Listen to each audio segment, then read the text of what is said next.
Well, still stinging from its first defeat in CAF, TYFC looked to bounce back in 2 games last weekend, and we'll show you what went down in just a moment. This is CAF Television. Welcome, everybody. Tons of highlights for you from all the super groups coming up. Also, Toronto Fusion has been turning heads as recently they knocked off the top 2 teams in the under-20 division to join the race for first place. And we'll have the boys from Fusion in the studio to discuss later on in the show. But first, Supergroup highlights, and TYFC was one of those squads that went down to Fusion. Now, Toronto Youth was cruising up until that point with an unblemished record through 7 games, but the Blues put an end to all of that. So TYFC had to suck it up and regroup, and it was a hungry squad that was looking to get back on track last Saturday as they took on Chantilly. They were hungry, but it was Chantilly that jumped out to an early 1-0 lead. Pick it up in the first. TYFC trailing by 1 at 26th minute. Gorgeous cross by Jared Rosas. Pretty sure that's Basile Montagnais with the header, all knotted up at 1 apiece. Scary moment late in the half. Keep your eye on Chantilly's Andre Matias as he collides with his goalie and is out cold. I mean, he wasn't moving a muscle on the pitch. Both teams showing concern here. Nobody likes to see this, obviously. Finally, movement as he shakes it off and was able to walk off on his own with a few cobwebs, no doubt. Good to see, though. Second half of play, TYFC golden chance. Leo Griselli, tuck in that arm, boy. That'll drive a coach crazy. Penalty kick Toronto, but Griselli gets bailed out by his keeper. And TYFC keeps on pressing. Ali Ahmed in tight, hammers it just over top of the crossbar, though. Finally, the dam breaks in the 65th minute. Jonathan Puzzo taking the feed. He rips it home, and that proved to be the difference maker. 2-1 Toronto final, but for Chantilly, who've struggled this year, it was a bit of a moral victory as they felt it could have gone either way against the top-ranked team, TYFC. Yeah, we review the tape. We see how each team plays. We work extra hard in training. I think we played a little better than how we usually play. I think it was a 50-50 game, but at the end, they were better, so they deserve the win. A great performance by Chantilly as they come oh so close to knocking off the big boys, but ultimately Toronto Youth was back on track with that win. But a bigger challenge awaited them the next day. Mississauga United and TYFC have been neck and neck for first place all season long, and they renewed their battle on Sunday. A month ago, these teams provided fans with a thriller, TYFC pulling out a dramatic late victory. For this one, Mississauga down a man all game due to many players away in Europe at camps. But these boys brought it early on. Misplay by the United keeper. Cairo Kure takes advantage, and Missy goes up 1-0. Soon after, Jaden Cameron with one of the goals of the week. He's got Basile Montagnais draped all over him like a cheap suit. Fights through it, though, and that is sweet. United up 2-0. Now remember, these guys are playing with only 10 men. Still in the first. Kure, so slippery. Beautiful, and it goes, and that makes it 3-0. A Mississauga fully in control, but TYFC wasn't going down without a fight. Toronto player gets dropped just outside the box. Jared Rosas with the ensuing free kick to utter perfection, and the deficit is cut to 3-1. Second half, this is where you can see Mississauga start to really fade down a man with no subs. Marco Panazzo denied. Great stop by Dante Walks, who's a striker filling in his goalie. Nothing Dante could do about this one, though. Scramble out front. Ruben Salzburg goes roof daddy. TYFC was within 1, and they were screaming moments later. This is a pretty obvious penalty. At least it looks like it. No call, though. No matter. They tie it up in the end. Nice passing here. Salzburg manages to squeeze it by Walks, and that would salvage a point for Toronto, but definitely a moral victory for Mississauga. Missing several key players away at camps, they could have won this game. Ended up just a bit too gassed in the end, though. Yeah, it was a hard result. We have a few players in Europe right now. We don't even have our goalie. We have our striker playing in net. We played well for the first half, but we just got tired and lethargic during the second. Just a hard result overall. And before we go to break, some exciting CAF news. The annual Leica Cup is coming up Labor Day, Monday, September 4th, the 3v3 tournament with age groups, all kinds of age groups for boys and girls, and the winners heading down to Orlando for the Disney 3v3 tournament. Head to cafsoccer.com for more information.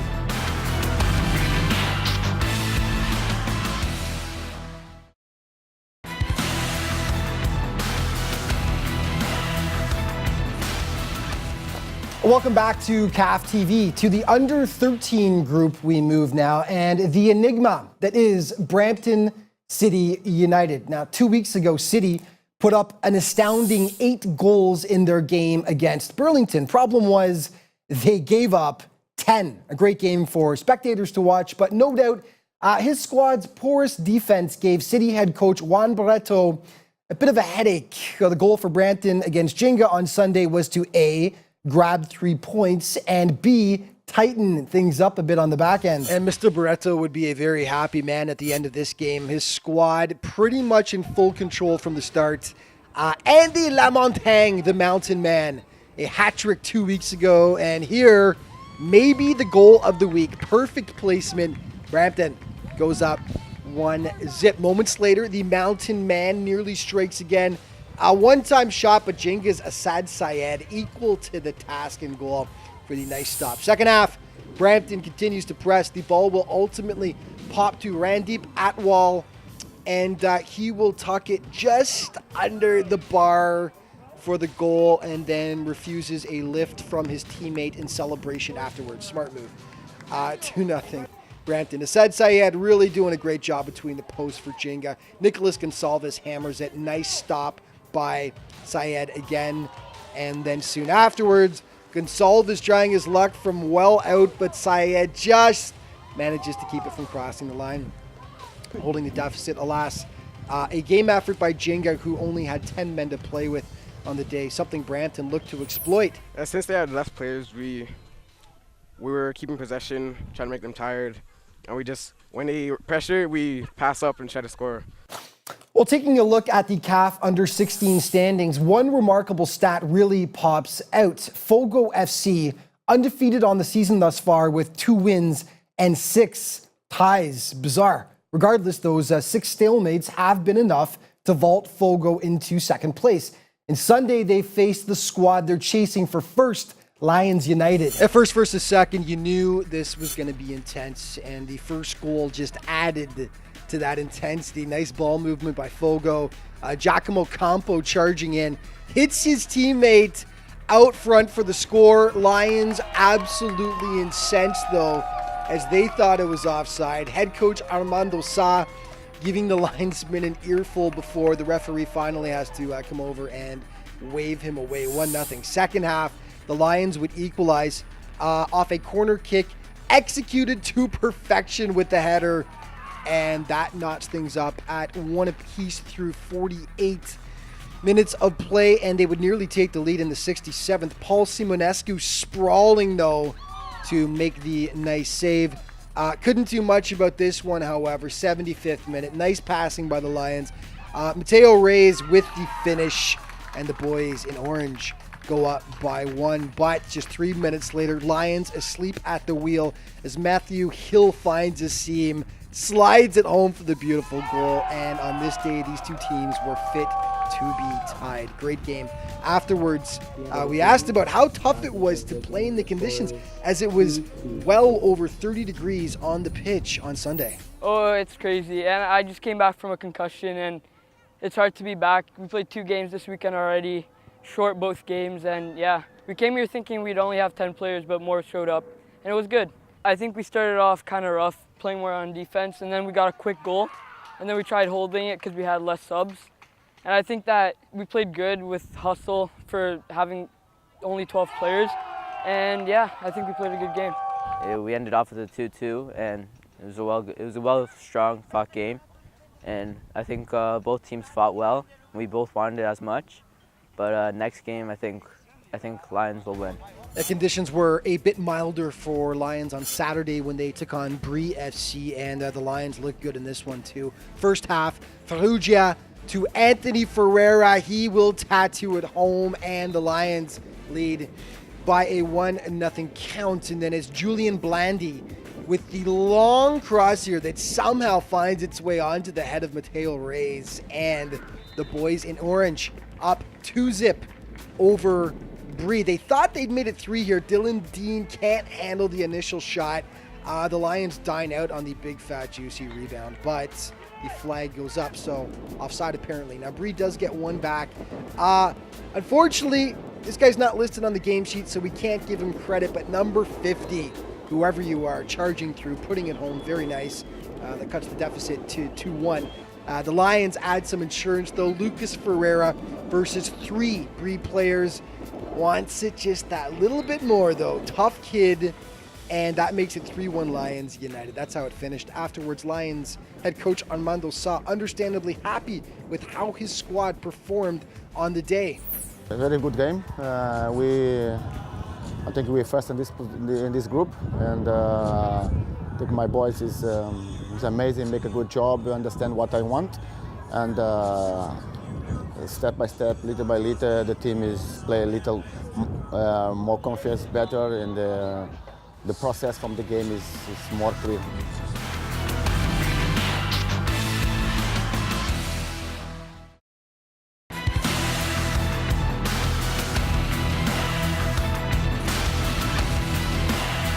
Welcome back to CAF TV. As promised, the gentleman from Fusion here joining me in the studio, Jonathan Haniff, the manager and partial founder of Toronto Fusion, and forward striker Michael Thornton. Guys, welcome to the studio for making the drive down, and quite the season so far for you guys. Only a single loss so far for Fusion, but an under 20 action. Maybe you tell us a little bit about the way you think the season's gone so far for you guys. Yeah, the season's been going very well. Like you said, only 1 loss, 1 tie against Mississauga as well. Right now it's a race for first place, so we got a lot of games coming up that we're hoping to do well in, and overall our team's playing good, so hopefully we can end the season strong. We'll get to a couple of those big games in just a moment that you guys had just a couple of weeks ago, but I wanted to start with you, Jonathan, in terms of talking about Fusion, because you, as I mentioned, one of the partial founders of the team. You're the manager now, we call it, but you were a founder of Fusion. How long ago, and why did you start it in the first place? 4 years ago, we put together a team that traveled to Italy to play against AC Milan. We played against Torino, Lazio, Juventus, a couple of different teams, and it was an incredible experience, under 14. And Vladimir prepared the team for us to travel to Italy. So when we came back, we started speaking because he's a UEFA Pro licensed coach, and from there, many discussions, we started the program together.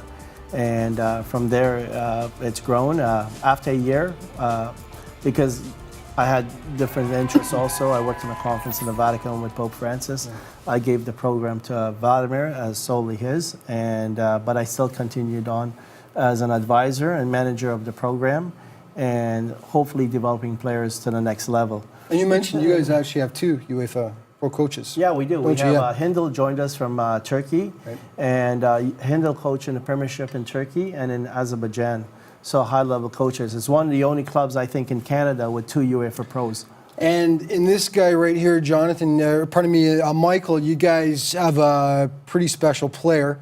I'll get you to talk about what he brings in a moment, but let's tell everyone why, because you've had quite the little football adventure over the last few years. So maybe take us back to, I think it was around 4 years when it started, your European odyssey. Just tell us about it and what happened. Yeah, so when I was younger, I went for trials around the world, different places, Italy, England, France, and we went to Spain, and I tried out at the Real Madrid Academy.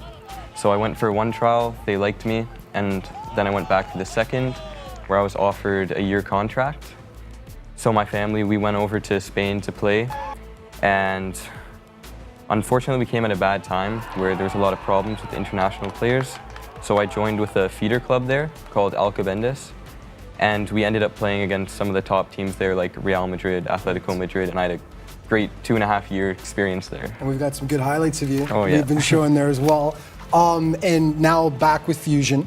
But the goal is when you turn 18 and the regulations are, a bit more lax, to head back over to Europe then. Yep, that's my dream, to play in Europe. That's, Right. I'm sure, where every soccer player wants Of to go. course. So. Of course. And as a coach and a manager, why don't you tell us what it is and why Michael's in such high demand with these teams? Michael's journey started since he was like around 10 years old, and he went to Holland. He scored 16 goals in 6 games. He caught the attention. One of them was a bicycle of some of the top scouts that were actually watching the tournament.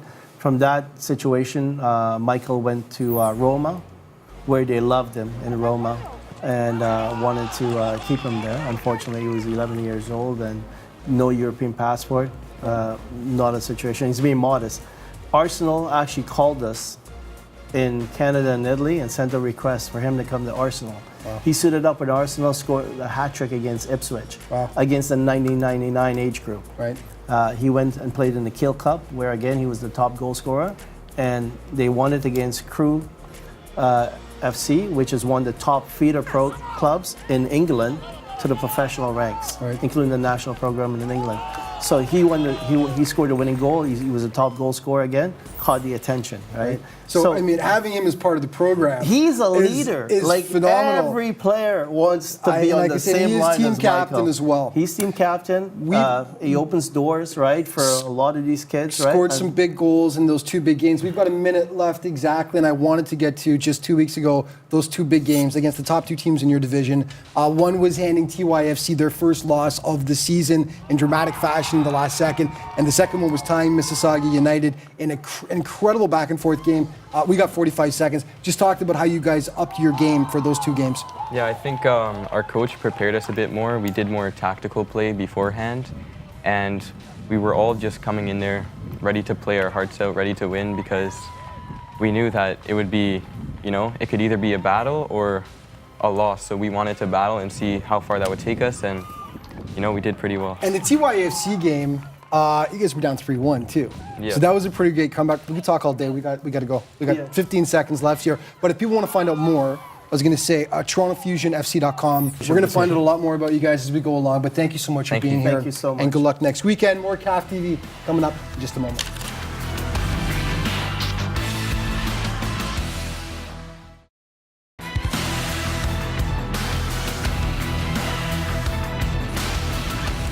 Welcome back to CAF TV. To the under-16 supergroup we return now, and the boys from Boost Academy. Now, 3 weeks ago, Boost powered its way to the championship at the BioSteel Canada Cup, taking down some of the best teams in the province along the way and dropping powerful Niagara in the final. They returned to action last weekend, taking on a rapidly improving Chantilly Forever squad. Boost has been a power all year in the under-16 division. Early on, this could have been one of the goals of the year if it had gone in.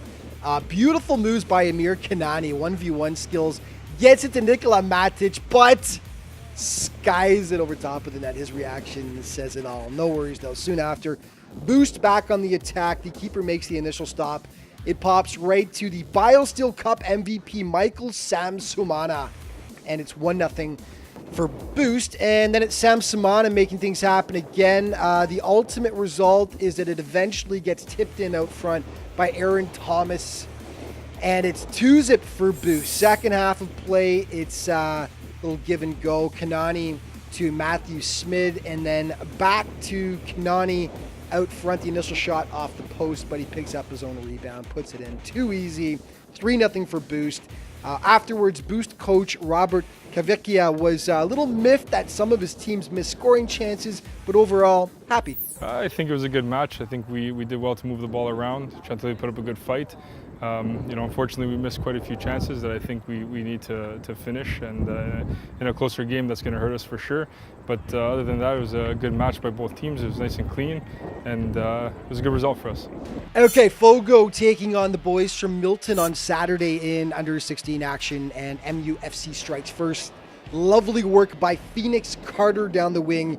He spots Justin Pulaski, and it's 1-0 for Milton United. And then it's back to work for Mr. Phoenix. This is almost a carbon copy of the first goal. This time it's Che Charles with the finish in the 28th minute. MUFC looking good, up 2-0. Second stanza, Fogo manages to get one back.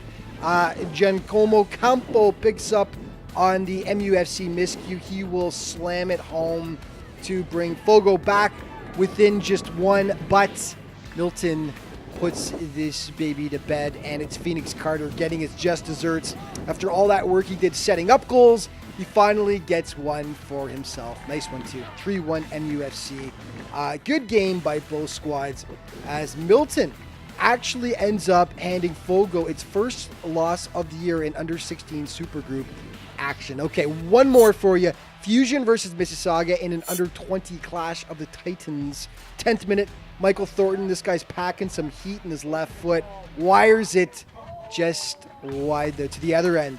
One of the saves of the week, Rashawn Walks, lets fly. Gabriel Pizzicarola showing off the reflexes though. Nice save. Second half, Fusion would notch the only goal of the contest. Michael Thornton on the charge to Alexander Cantasano, and then kind of off the Mississauga defender as well. Oops, in it goes though. Fusion grabs the 1-0 lead in the 53rd minute. A lot of missed opportunities for United on this day. Walks with the header in tight that flies just over the bar, and his frustration is evident as Mississauga goes down 1-0. Okay, one more time before we go in CAF news. Remember, the Laika Cup is coming up Labor Day weekend, Monday, September 4th from Karlovac Park in Milton. A great location, a great event. Age groups for boys and girls with winners going on to the Disney 3v3 Cup in Orlando. CAFsoccer.com to find out more information. This week's CAF Countdown, the top 5 plays of the week. And number 5, you just saw it, Gabriel Pizzicarola on Mississauga's Rashawn Walks, an essential part of Fusion's 1-0 win. On Saturday, number 4 now, TYFC against Chantilly. Jared Rosas to Basile Montagnet's gorgeous header, part of TYFC's 2-1 win on Saturday. Number 3, the unidentified man, number 50 from Bree, not listed on the game sheet, but that's a pretty wicked goal no matter how you slice it. Sweet goal, Mr.